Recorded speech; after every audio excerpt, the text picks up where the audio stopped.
ANMR ನ್ಯೂಸ್ಗೆ ಸ್ವಾಗತ. ಚಿಂತಾಮಣಿ ನಗರದ ಎನ್ಆರ್ ಬಡಾವಣೆಯ ನಗರಸಭೆ ಕಚೇರಿಯ ಹಿಂಭಾಗದಲ್ಲಿರುವ ಗುರುಸ್ಪರ್ಶ ತಾಯಿ ಮತ್ತು ಮಕ್ಕಳ ಆಸ್ಪತ್ರೆಯಲ್ಲಿ ವಿಶೇಷ ಚಿಕಿತ್ಸಾ ಸೌಲಭ್ಯಗಳು ದೊರೆಯಲಿದೆ. ಮಕ್ಕಳ ತಜ್ಞರಾದ ಡಾಕ್ಟರ್ ಕಲ್ಯಾಣ್ ಎಸ್ ಜಿ ವಾರದ 7 ದಿನಗಳಲ್ಲಿ ಮಕ್ಕಳ ತುರ್ತು ಚಿಕಿತ್ಸೆ ಜೊತೆಗೆ ಪ್ರತಿದಿನ 7 ರಿಂದ ಮಧ್ಯರಾತ್ರಿ 12 ಗಂಟೆವರೆಗೂ ಕಾರ್ಯನಿರ್ವಹಿಸಲಿದ್ದಾರೆ. ನವಜಾತ ಶಿಶು ಆರೈಕೆ, ರೋಗ ನಿರೋಧಕ ಲಸಿಕೆಗಳು, ಒಳರೋಗಿ ಮತ್ತು ಹೊರರೋಗಿ ಸೇವೆಗಳ ಜೊತೆಗೆ ಫೋಟೋಥೆರಪಿ ಮತ್ತು ನೆಬುಲೈಸೇಷನ್ ಸೇವೆಗಳು ಇವರಿಂದ ದೊರೆಯಲಿದೆ.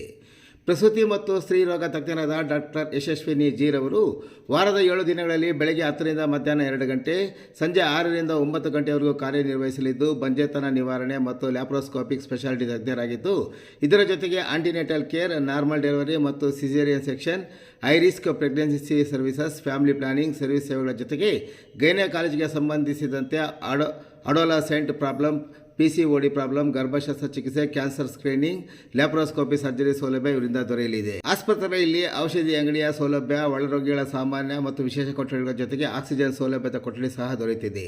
ಹೆಚ್ಚಿನ ವಿವರಗಳಿಗೆ ಮೊಬೈಲ್ ಸಂಖ್ಯೆ 7676985401ಕ್ಕೆ ಸಂಪರ್ಕಿಸುವುದು.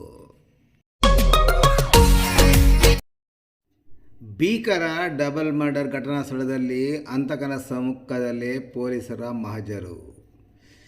ಇಡೀ ಚಿಂತಾಮಣಿ ನಗರವನ್ನೇ ಬೆಚ್ಚಿ ಬೀಳಿಸಿದ್ದ ಜೋಡಿ ಕೊಲೆ ಪ್ರಕರಣಕ್ಕೆ ಸಂಬಂಧಿಸಿದಂತೆ ತನಿಖೆಯನ್ನು ಚುರುಕುಗೊಳಿಸಿರುವ ಚಿಂತಾಮಣಿ ನಗರ ಠಾಣೆಯ ಪೊಲೀಸರು ಇಂದು ಮಧ್ಯಾಹ್ನ ಪ್ರಮುಖ ಆರೋಪಿ ಕೋಲಾರದ ಗಲ್ಪೇಟೆ ನಿವಾಸಿ ಏಜಾಜ್ರವರನ್ನು ಪೊಲೀಸ್ ಬಿಗಿ ಭದ್ರತೆಯಲ್ಲಿ ಘಟನಾ ಸ್ಥಳವಾದ ನಗರದ JJ ಕಾಲೋನಿಯ ಬಳಿಗೆ ಕರೆತಂದು ಮಹಜರು ಪ್ರಕ್ರಿಯೆ ನಡೆಸಿದರು. ಸೋಮವಾರ ಬೆಳಗ್ಗೆ ಪತ್ನಿ ಶವ ಮತ್ತು ನಾದ್ನಿ ರೇಷ್ಮಾರವನ್ನು ಕೊತ್ತು ಕೈದು ಕೊಲೆಯ ತನಿಖೆ ನಡೆಸುತ್ತಿರುವ ವಿಶೇಷ ಪೊಲೀಸ್ ತಂಡ ಕಾನೂನು ಸುವ್ಯವಸ್ಥೆ ಹಿತದೃಷ್ಟಿಯಿಂದ ಮಂಗಳವಾರ ಮಧ್ಯಾಹ್ನ ಕೊಲೆ ಮಾಡಿದ ಸ್ಥಳಕ್ಕೆ ಹಿರಿಯ ಅಧಿಕಾರಿಗಳ ಸಮ್ಮುಖದಲ್ಲಿ ಈ ಕಾರ್ಯಾಚರಣೆ ನಡೆಯಿತು. ಕೃತ್ಯ ಎಸಗಿದ ಆದಿ ಬಿಚ್ಚಿಟ್ಟ ಹಂತಕ. ಮಹಜರ ವೇಳೆ ಆರೋಪಿಯು ತಾನು ಹೇಗೆ ಮನೆಗೆ ಬಂದೆ, ಮೊದಲು ಯಾರ ಮೇಲೆ ಹಲ್ಲೆ ನಡೆಸಿದೆ ಮತ್ತು ಕೊಲೆಗೆ ಬಳಸಿದ ಮಾರ್ಕಾಸ್ತ್ರಗಳನ್ನು ಎಲ್ಲಿ ಬಚ್ಚಿಟ್ಟಿದೆ ಎಂಬ ಇಂಚಿಂಚು ಮಾಹಿತಿಯನ್ನು ಪೊಲೀಸರ ಮುಂದೆ ಪ್ರತ್ಯಕ್ಷವಾಗಿ ವಿವರಿಸಿದ್ದಾನೆ. ಕೃತ್ಯ ನಡೆದ ಮನೆಯ ಮಲಗುವ ಕೋಣೆ ಹಾಗೂ ಆರೋಪಿ ತಪ್ಪಿಸಿಕೊಳ್ಳಲು ಬಳಸಿದ ಬಾಗಿಲಿನ ಮಾರ್ಗಗಳೆಲ್ಲ ಪೊಲೀಸರು ಕೂಲಂಕುಷವಾಗಿ ಪರಿಶೀಲಿಸಿ ವಿಡಿಯೋ ಮತ್ತು ಫೋಟೋ ಚಿತ್ರೀಕರಣ ಮಾಡಿಕೊಂಡಿದ್ದಾರೆ. ಸ್ಥಳ ಮಹಜರು ಸುದ್ದಿ ತಿಳಿಯುತ್ತಿದ್ದಂತೆ ಸಾರ್ವಜನಿಕರು ಹಾಗೂ ಮೃತರ ಸಂಬಂಧಿಕರು ಸ್ಥಳದಲ್ಲೇ ಜಮಾಯಿಸಿ ಆಕ್ರೋಶ ವ್ಯಕ್ತಪಡಿಸುವ ಸಾಧ್ಯತೆ ಇದ್ದಿದ್ದರಿಂದ ಘಟನಾ ಸ್ಥಳದ ಸುತ್ತಮುತ್ತ ಹೆಚ್ಚು ಪೊಲೀಸ್ ಸಿಬ್ಬಂದಿಯನ್ನು ನಿಯೋಜಿಸಲಾಗಿತ್ತು. ಮಹಜರು ನಡೆಯುವವರೆಗೂ ಸಾರ್ವಜನಿಕರ ಪ್ರವೇಶವನ್ನು ತಾತ್ಕಾಲಿಕವಾಗಿ ಸದರಿ ರಸ್ತೆಯಲ್ಲಿ ನಿರ್ಬಂಧಿಸಲಾಗಿತ್ತು.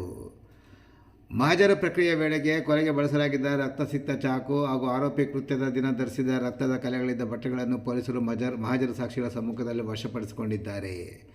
ಇವುಗಳನ್ನು ನ್ಯಾಯಾಲಯಕ್ಕೆ ಸಾಕ್ಷ್ಯವಾಗಿ ಸಲ್ಲಿಸಲು ವಿಧಿವಿಜ್ಞಾನ ಪ್ರಯೋಗಾಲಯ ತನಿಖೆಗೆ ಕಳಿಸಿಕೊಡಲಾಗುವುದು ಎಂದು ಅಧಿಕಾರಿಗಳು ತಿಳಿಸಿದ್ದಾರೆ. ಅತ್ಯಂತ ಯಶಸ್ವಿಯಾಗಿ ಮತ್ತು ಶಾಂತಿಯುತವಾಗಿ ಸ್ಥಳ ಮಹಜರು ಮುಗಿಸಿದ ಪೊಲೀಸರು ಆರೋಪಿಯನ್ನು ತಕ್ಷಣವೇ ಮತ್ತೆ ಪೊಲೀಸ್ ವಾಹನಕ್ಕೆ ಹತ್ತಿಸಿ ಸುರಕ್ಷಿತವಾಗಿ ಕೋಲಾರದತ್ತ ಕರೆದೊಯ್ದರು.